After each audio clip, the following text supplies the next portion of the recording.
Jesus venceu, sim, Jesus venceu. Ao clamar está consumado, o inimigo enfim foi derrotado. Ele venceu, Jesus a morte venceu. Os anjos celebram com grande alegria, triunfam a vitória daquele que tudo deixou pra ser o Salvador.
noite. É um prazer estar com os irmãos aqui em mais uma noite, dando aí início nas noites de semana de oração. A Márcia está aqui comigo para a gente relembrar aí o que a gente já viveu no dia de ontem, né?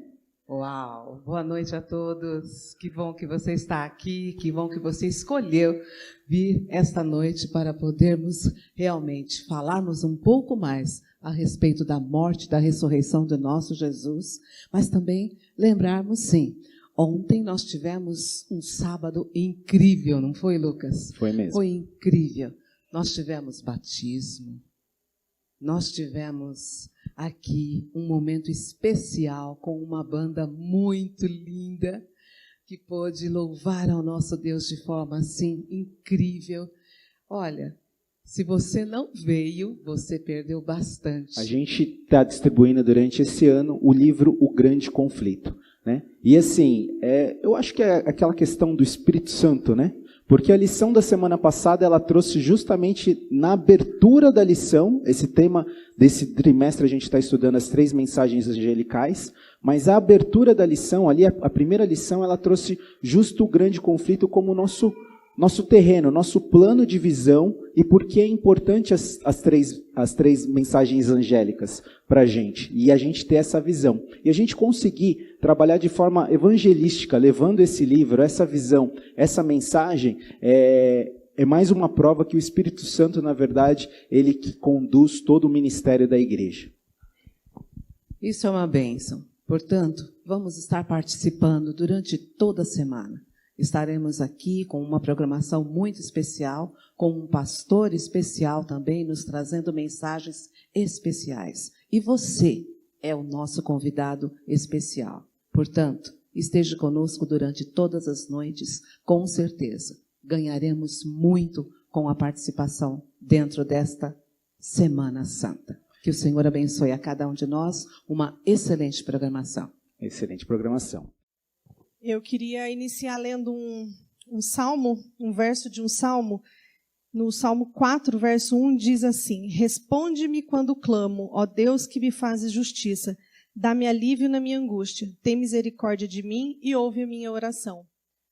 Pode ser que muitos estejam aqui hoje que não estejam em angústia, que estejam em bom estado de saúde, psicológico, mas pode ser que a gente tenha pessoas que estão aqui nessa noite com angústia de coração. E eu queria convidar vocês para que nos coloquemos de joelho, que a gente possa clamar a Deus pela presença do Espírito Santo. Santo Deus e maravilhoso Pai, nós te agradecemos, Senhor. Queremos iniciar agradecendo pelo teu amor, pela tua misericórdia, pela tua longanimidade conosco, Pai. Queremos agradecer porque iniciamos ontem uma série de noites com a oportunidade de virmos aqui adorá-lo, louvar, glorificar o teu nome, aprender mais de ti, Pai, para que possamos encher a nossa mente, a nossa alma e transbordarmos. Faça com que nós consigamos, Pai, ser luz na escuridão deste mundo. Faça com que consigamos ser refletores, Pai, para que possamos iluminar não só a nossa vida, não só da nossa família, mas de todos que estão ao nosso entorno. Nós queremos pedir a sua bênção especial sobre as pessoas que aqui estão, mas principalmente, Pai, pelas que estão em casa e não puderam estar aqui. Cada um tem o seu motivo, temos enfermos, temos idosos que não podem estar e que gostariam muito. Quero te pedir neste momento, Pai, que envie o teu Santo Espírito para que possa estar com eles, visitando a cada um. Seja também com o pastor que vai falar, que ele sinta de verdade a presença do teu Santo Espírito, para que o inspire, Senhor. Seja com os seus filhos que estão por aí neste mundo, que receberam o livro do Grande Conflito ontem, que eles possam sentir esse livro brilhar nas mãos deles, que eles sintam-se imbuídos a ler, a abrir e ver o que tem ali dentro, Pai. Que o teu Santo Espírito possa fazer a obra que tem que ser feita, para que os nossos bancos que hoje estão vazios possam ser preenchidos por essas pessoas. Nós te pedimos tudo isso, Pai, não porque nós merecemos, mas porque há muitos anos atrás, numa mesma época, nós estávamos crucificando o seu Filho. E é pelos méritos dele que nós te pedimos e agradecemos. Amém. Oi, irmãos, boa noite. Boa noite para quem eu não falei. Nesse momento agora, nós vamos fazer um momento incentivo à leitura do livro Grande Conflito. Eu não sei se todos sabem, mas o livro do Grande Conflito, ele é o livro do ano que será entregue esse ano e no ano que vem. E, não sei se todos sabem, mas ontem foi o Impacto Esperança e nós entregamos livros aqui na igreja. E quando eu cheguei ontem, antes da vigília, eu estava ali embaixo, aí falei, ei, Ana Rosa, tudo bem? Como é que foi a entrega do livro? Aí ela falou assim, nossa, Raquel, você não sabe do milagre. Os livros todos que a gente tinha aqui foram todos rapidamente. As pessoas iam chegando, iam pegando os livros. Aí eu falei assim, nossa, que milagre, como eu não sou uma pessoa de fé. Eu não estava acreditando que todos os livros iam ser entregues, gente. Mas, olha, só pela graça de Deus que os livros são entregues, não é pela gente mesmo. Realmente, Deus faz as coisas, faz o milagre por nós. E hoje nós vamos ter aqui o depoimento, o testemunho do Osmar na entrega dos livros de ontem. Vamos ouvir aqui. Boa noite, irmãos. Realmente foi uma situação que me chamou bastante atenção na entrega dos livros ontem. Nós saímos para fazer a entrega aqui na rua da igreja mesmo, e logo aqui na esquina, depois de já ter abordado algumas pessoas e feito a entrega, eu abordei uma moça, né, oferecendo a ela o livro. Ela, muito atenciosa, parou, perguntou qual era o livro. Eu disse a ela que tratava-se do Grande Conflito, expliquei para ela algumas particularidades do livro, e ela perguntou qual era a minha religião. Eu disse a ela que era adventista, quando ela me disse que era budista, né, e que cultuava a religião na casa dela, tinha lá a imagem do Buda, tudo mais. Mas ela pegou o livro e abriu, né, e abriu numa parte que falava sobre Apocalipse, né. Ela leu rapidamente ali uma frase e falou, é muito difícil entender a Bíblia. Eu já peguei a Bíblia para ler, mas eu não consegui entendê-la, né? Por isso eu não leio mais a Bíblia, né? Eu falei, não, mas a Bíblia não é difícil de entender, desde que você tenha um acompanhamento, né? Mas se você ficar com o livro, certamente você vai encontrar nele respostas, revelações aí com relação a esse tempo que nós estamos enfrentando. Ela falou, olha, a menos que você me convença, eu quero ver o seu poder de convencimento para que eu aceite o livro. Eu falei, eu não tenho nenhum poder de convencimento, quem vai convencer você é o Espírito Santo, né? Mas aí ela relutou, falou, não, decididamente o Espírito Santo não está me convencendo. Eu agradeço, mas eu não vou ficar com o livro. Eu ainda tentei argumentar para que ela levasse o livro e perguntei aonde ela morava. Ela disse que morava aqui na rua de trás. Eu falei, por que você não faz uma visita para nós, na nossa igreja? Ela falou, onde vocês estão localizados? Eu falei, a 150 metros daqui. Ela ficou muito espantada. Falou, pô, mas tem uma igreja aqui? Eu falei, tem uma igreja logo aqui embaixo. E passei para ela a programação, né, normal, às quartas e sábados, que são os nossos cultos tradicionais, mas que essa semana nós estávamos com uma programação especial. Ela falou, olha, eu não vou levar o livro agora, mas eu vou pensar com carinho a possibilidade de fazer uma visita para vocês lá na igreja. Perguntou se eu era o pastor, né?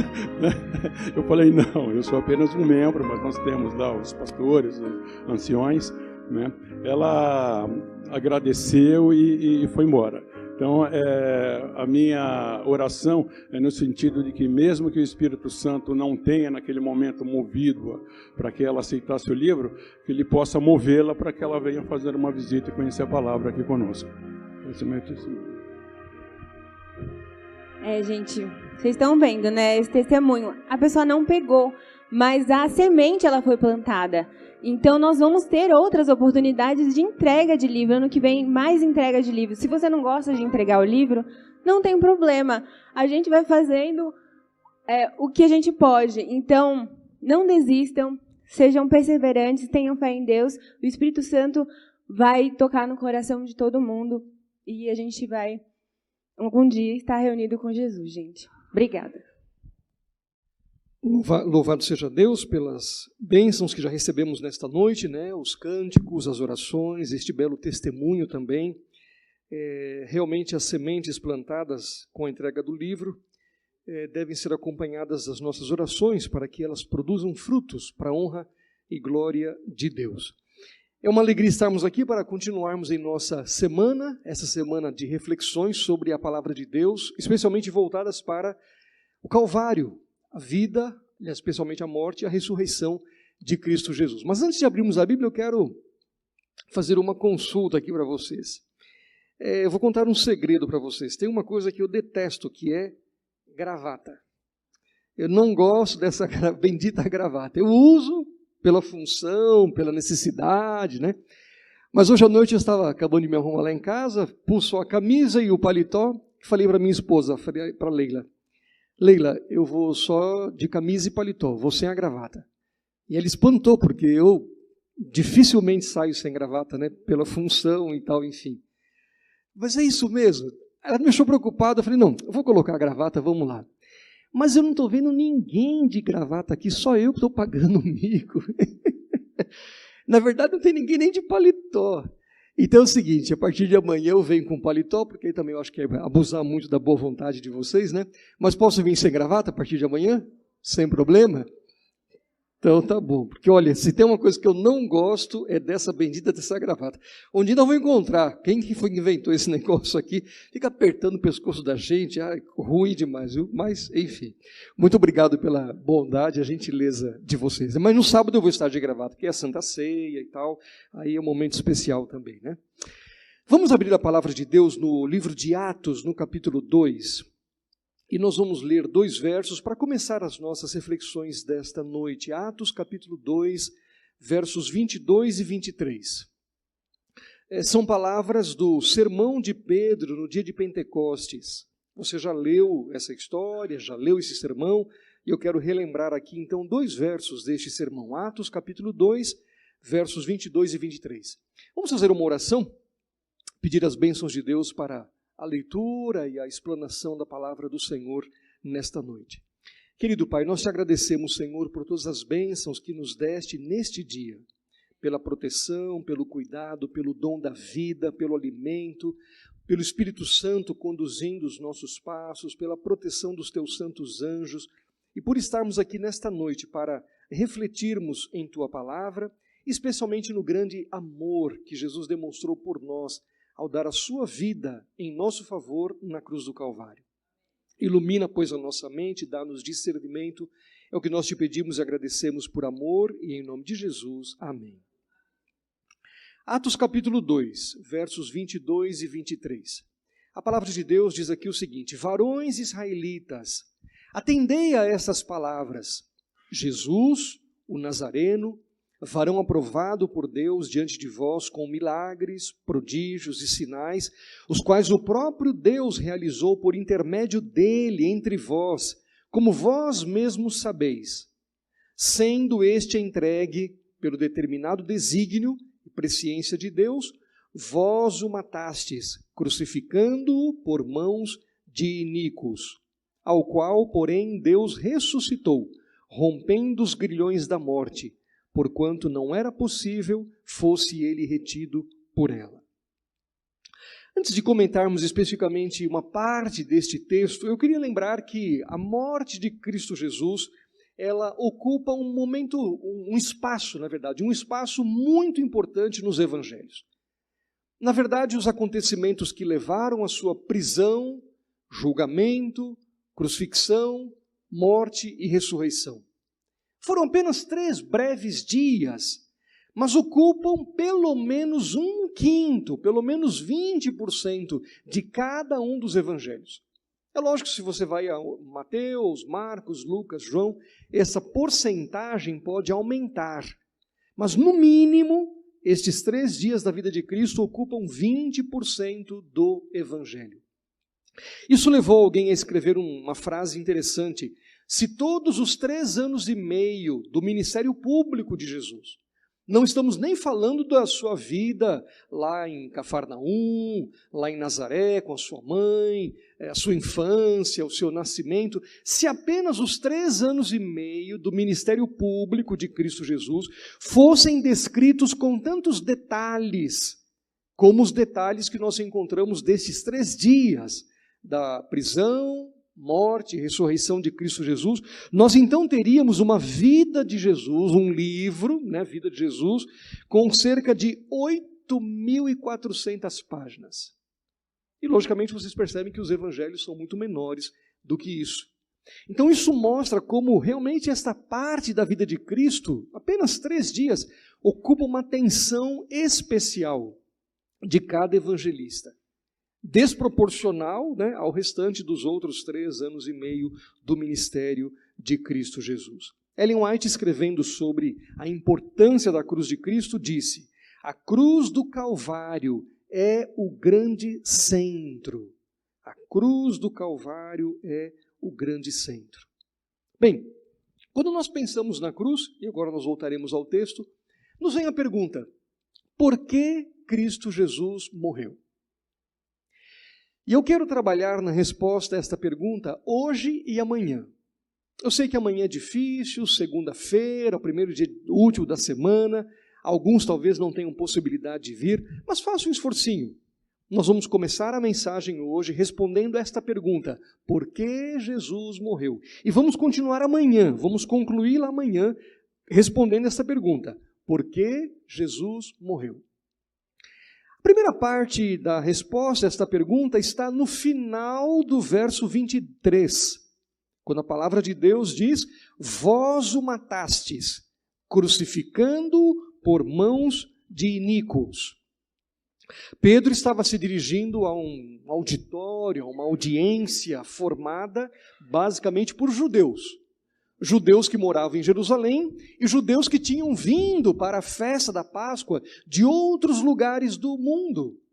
Você conhece, por exemplo, sabe que quando o livro de Atos, capítulo 2, começa a fazer a descrição ali, e o Espírito Santo vem em forma de língua, né, língua de fogo, e se manifesta entre os apóstolos, os discípulos, então são mencionadas pelo menos 16 diferentes localidades fora de Jerusalém, fora de Israel, onde estavam espalhadas, ou estavam representadas, na verdade, naquele momento, por pessoas que tinham vindo dessas localidades para adorar na Páscoa. Então, este era o auditório. Esta era basicamente a audiência que Pedro tinha diante de si. E ele se dirige para estas pessoas, então, dizendo: vocês mataram a Jesus. Vocês crucificaram a Cristo Jesus por mãos de iníquos. Logicamente, nós temos aqui, então, confirmada a responsabilidade dos judeus, o povo judeu, mas não apenas deles. Então, antes de sairmos daqui apedrejando uma sinagoga, ou procurando um comércio de um judeu para apedrejá-lo e tal, não vamos fazer isso, logicamente, né? Mesmo que a responsabilidade e a culpa fosse apenas deles, não seria essa a atitude de um cristão, logicamente. Mas a culpa não foi apenas deles, e nós vamos expandir isso hoje e amanhã. Mas Pedro começa destacando a responsabilidade deles, judeus. Vocês mataram a Jesus, crucificando-o por mãos de iníquos. E nós poderíamos lembrar aqui detalhes dessa história que todos nós conhecemos. Ela começa com a traição de Judas, quando ele vai diante dos sacerdotes, e ele se oferece para trair a Cristo Jesus, recebe ali algumas moedas de prata, o preço da traição. Ela continua com os soldados que vão ao jardim do Getsêmani, e diga-se de passagem, esses soldados não eram judeus, vale a pena lembrar, né? Eles vão até o Getsêmani e prendem a Cristo Jesus. Depois passamos pelos julgamentos de Cristo Jesus durante a noite. Perdão. Os julgamentos de Cristo Jesus durante a noite. Primeiro Pilatos, depois Herodes, depois os sumos sacerdotes, também Anás e Caifás, que são pessoas importantes ou estavam representadas ali na decisão de levar Jesus ao julgamento e à morte. E finalmente chegamos ao veredito da multidão, quando Pilatos, depois de tentar lavar as suas mãos e livrar-se de qualquer responsabilidade, coloca então o poder de decisão sobre a multidão. E eles então dizem: crucifica-o, crucifica-o, selando assim o destino, selando assim a decisão de levar Cristo Jesus à morte. Então, queridos amigos e irmãos, é inegável a responsabilidade dos seres humanos sobre a morte de Cristo Jesus. Todavia, este é apenas um lado da moeda.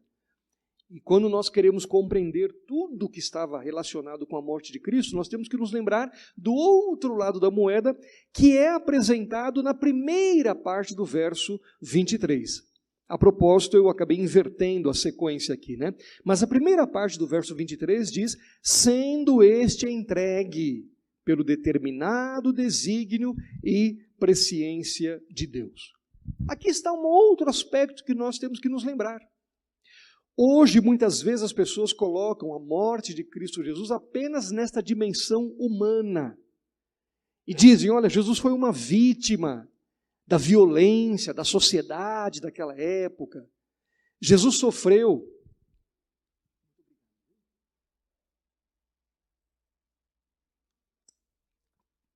Jesus sofreu pelas mãos de homens maus. E aí muitas vezes querem fazer uma correlação com a nossa sociedade, que também é cheia de problemas, talvez mais do que os problemas daquela época, né? E aí dizem: olha, quantas pessoas, quantas categorias, quantos grupos são vítimas de opressão, são vítimas de perseguição. E aí entra uma lista, eu não preciso mencionar essa lista, você está acostumado a ouvir, né? Desde mulheres, negros, e aí vão outros grupos mencionados. Mas não é correto nós reduzirmos a morte de Cristo Jesus simplesmente ao resultado da violência dos seres humanos. A violência humana estava presente? Sim. Eu comecei destacando justamente esse aspecto. Os soldados colocaram a coroa de espinhos sobre a fronte de Cristo Jesus.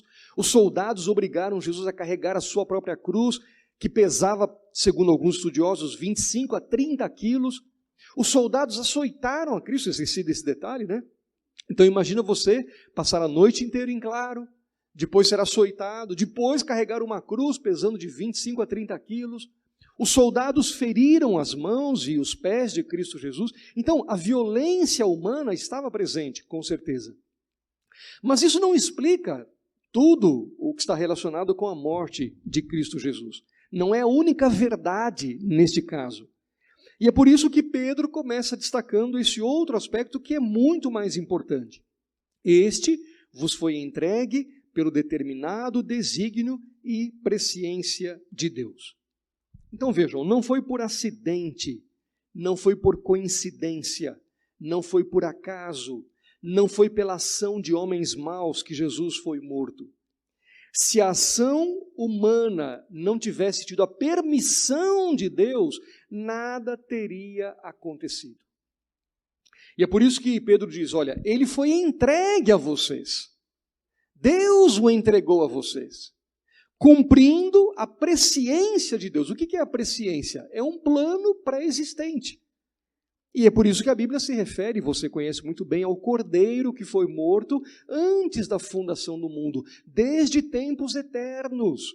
Antes que Judas existisse, antes que Pilatos nascesse, antes que Caifás e Anás tomassem suas decisões, Deus já havia determinado, junto com Cristo Jesus, que o plano da salvação seria executado daquela forma. Então ele foi entregue segundo o determinado desígnio e a presciência de Deus. E aqui nós encontramos então o Evangelho, as boas novas do amor de Deus pelos seres humanos. Uma linha vinda do céu cruzou então a linha da ação humana. E aí, simbolicamente, a gente poderia dizer, né, que nós temos aqui, da mesma forma que na cruz, uma linha horizontal e uma linha vertical. Então você tem a ação humana, que explica muita coisa, já comentei isso, mas você tem a ação de Deus também, que completa este quadro. Bem, a ação de Deus já estava definida ou predita no Antigo Testamento. Você não precisa abrir a Bíblia, eu vou apenas lembrar, mas o Salmo 118 diz: a pedra que os edificadores rejeitaram tornou-se cabeça de esquina. Foi o Senhor que fez isto, e é coisa maravilhosa aos nossos olhos. Então veja, no próprio Salmo 118, versos 22 e 23, está também a menção deste quadro de duas forças atuando. Então, por um lado, a pedra foi rejeitada pelos edificadores. A pedra que os edificadores rejeitaram. A ação humana. Todavia, foi o Senhor que fez isto. Então, Deus permitiu. Não é que Deus estava matando Jesus, logicamente, mas parte do plano era realmente que Jesus fosse entregue para a salvação dos seres humanos. Então, a permissão de Deus explica e acaba facilitando, né, a ação do ser humano. A ação do homem, a ação do ser humano é evidente. Mas a sabedoria de Deus, a sua bondade, a sua misericórdia estão acima da ação humana. O horror e a injustiça da morte de Cristo só podem ser compreendidos à luz da permissão divina. E é por isso que o apóstolo Paulo, por exemplo, na carta aos Gálatas, ele diz que Jesus foi morto segundo a vontade de Deus, nosso Pai. Jesus foi morto segundo a vontade de Deus, nosso Pai. Assim, queridos amigos e irmãos, quando nós olhamos para a cruz, e aqui está um símbolo apenas, logicamente, né? Mas quando nós olhamos para Jesus sofrendo na cruz, nós podemos então ver ali o sofrimento e o escárnio de homens maus, o sofrimento infligido por homens maus e o escárnio que homens maus causaram ao Filho de Deus, mas também vemos ali a ação de Deus. É por isso que um teólogo escreveu o seguinte: quem entregou Jesus para morrer? E ele responde: não foi Judas por dinheiro, não foi Pilatos por temor, não foram os judeus por inveja, mas quem entregou Jesus para morrer foi o Pai por amor a mim e a você. Mas isto ainda não completa toda a cena, e nós vamos caminhar agora para o final, o outro lado da moeda. E é lógico que moeda tem dois lados apenas, mas essa moeda fictícia que eu estou apresentando hoje tem três lados, e nós vamos agora para o terceiro e último lado. Nós não podemos olhar para a cruz, como eu já mostrei nesta noite, e ver ali simplesmente o resultado da violência dos seres humanos. Uma sociedade opressora, uma sociedade que perseguiu a Jesus, uma sociedade que discriminou a Cristo, que rejeitou o Salvador e o matou. Isso é verdade, mas não é só isso. Nós não podemos também olhar para a cruz e ver ali a ação de Deus, que está acima da ação dos seres humanos, porque fazia parte de um determinado propósito e da presciência de Deus, como já mencionei. Mas isso não explica tudo ainda, porque Jesus também não foi uma vítima indefesa nas mãos do Pai. Nós não podemos sair daqui também com a ideia de que um Deus irado queria massacrar a Cristo Jesus, e Jesus se submeteu àquilo, não tinha como reagir, ele foi oprimido pelo Pai, foi massacrado pelo Pai, independente da sua escolha ou da sua vontade. Jesus não foi uma vítima passiva, Jesus não foi uma vítima involuntária. E eu queria agora lembrar dois trechos dos evangelhos. Vamos a Marcos, e agora eu pedi que você abra a sua Bíblia, até para a gente manusear um pouquinho a Bíblia, né? Vamos a Marcos no capítulo 10. Marcos capítulo 10, e nós vamos ler o verso 45. Marcos capítulo 10, verso 45.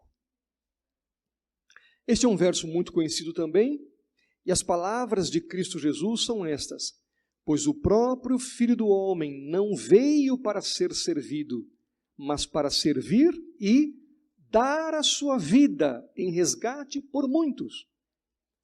Então, Jesus mesmo está apresentando aqui o propósito da sua encarnação. Um propósito duplo: servir e dar a sua vida em resgate de muitos. Ele veio para isso. Ele se entregou, ele decidiu, ele aceitou fazer isto. Era parte do propósito de Deus também passar por todo aquele processo. Propósito de Jesus, perdão, passar por todo aquele processo. E o outro texto que nós vamos ler, o último texto nesta noite, João, capítulo 10. E este texto é mais claro ainda, mais explícito. Nós temos aqui o sermão do bom pastor, né, quando Jesus fala que ele é o bom pastor. João 10. Vamos começar lendo o verso 11. João 10, verso 11. E a palavra de Deus diz aqui: eu sou o bom pastor. O bom pastor dá a vida pelas ovelhas. E depois os versos 17 e 18, por isso o Pai me ama, porque eu dou a minha vida para a reassumir. Ninguém a tira de mim. Pelo contrário, eu espontaneamente a dou. Tenho autoridade para a entregar e também para reavê-la. Este mandato recebi de meu Pai.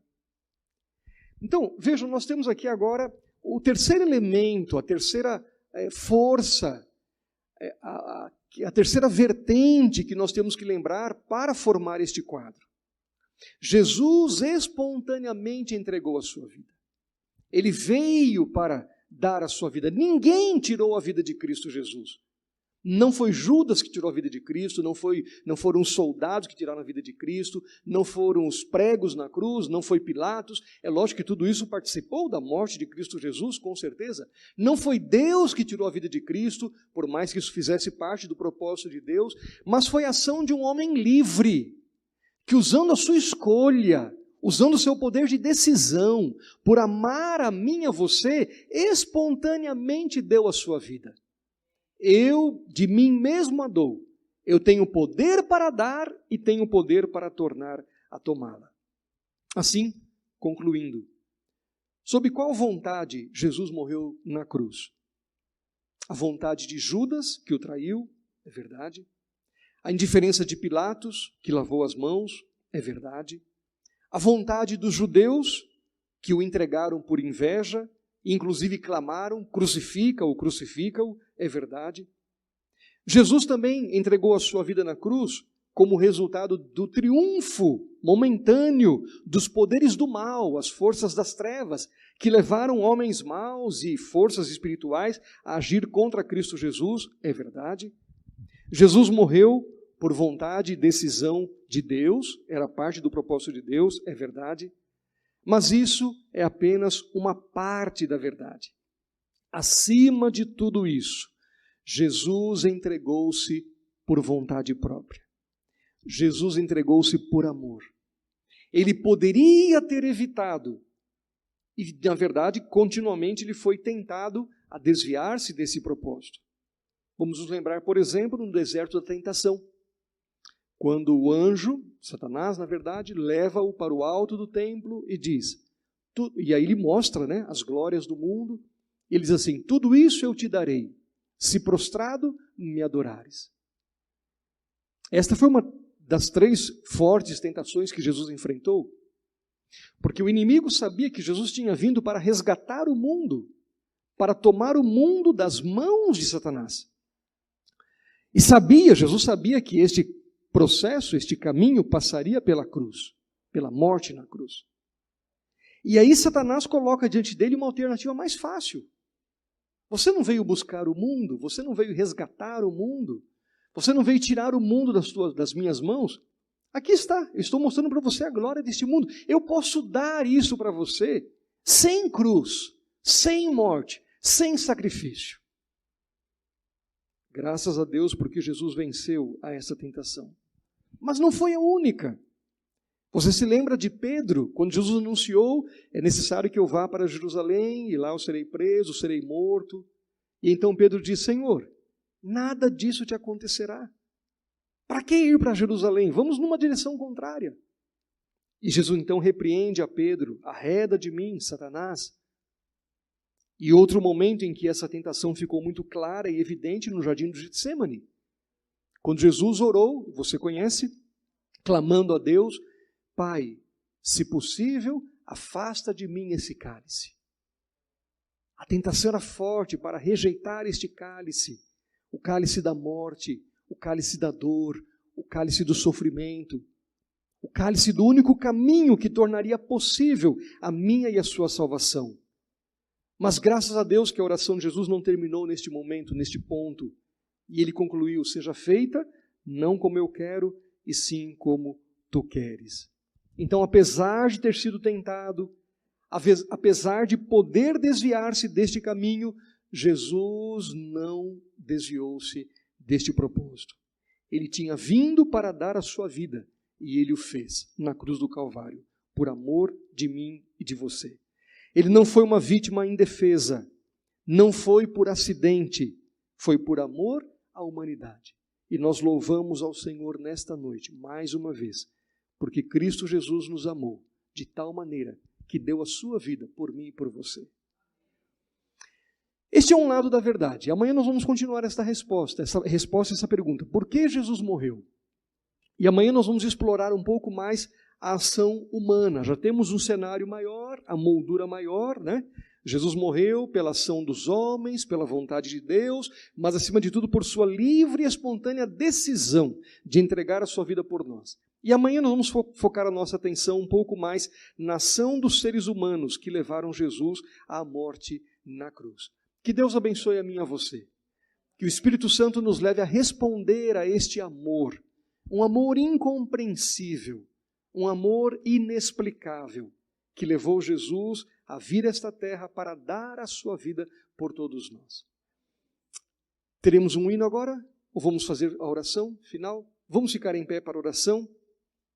E nos veremos amanhã, se Deus assim o permitir. Querido Pai, nós te agradecemos e te louvamos, Senhor, porque Jesus morreu, e ao morrer ele venceu para dar a vida eterna a cada um de nós.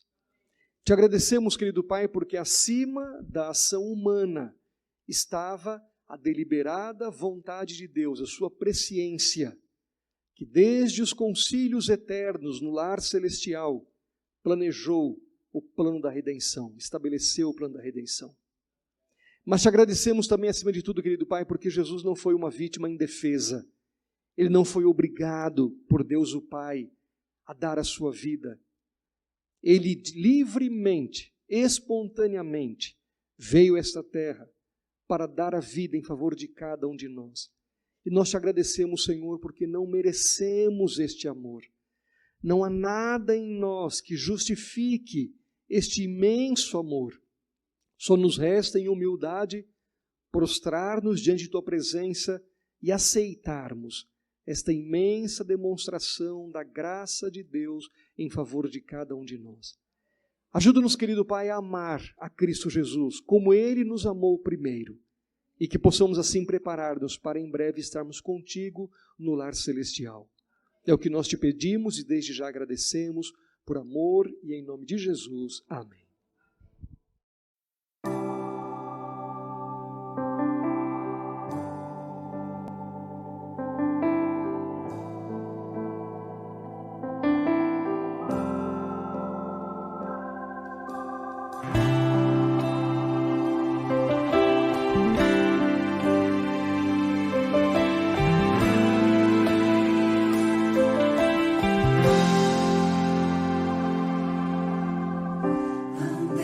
Sacrifício.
vencedor.